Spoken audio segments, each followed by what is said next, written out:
All right, today's question, why does God fight battles in ways that don't make sense to us? We're in Joshua chapter 6.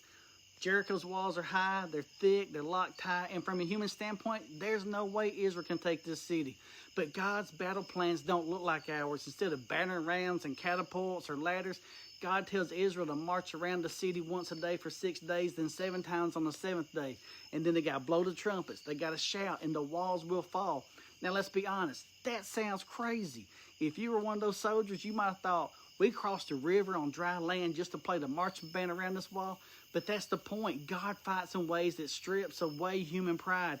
Victory belongs to Him, not to our cleverness or our strength. Notice who leads the procession. The priest carrying the Ark of the Covenant. God's presence is front and center. This battle isn't about military strategy.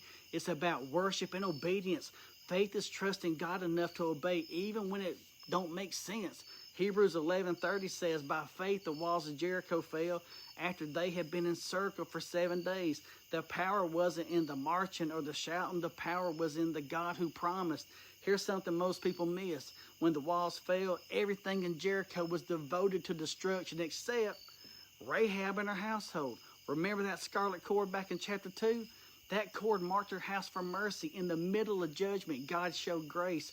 That's the gospel. Those who are covered by the blood of Christ are spared from wrath, even when destruction falls all around. And here's another nugget.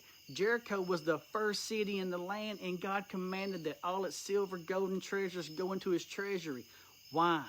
Because the first belongs to Him, just like the first fruits of the harvest or the firstborn. Jericho was a kind of tithe city, devoted fully to the Lord. The victory wasn't for Israel's glory, it was for God's. So what does Joshua 6 teach us today? That God's ways often look foolish to the world, but His wisdom is greater than our strength.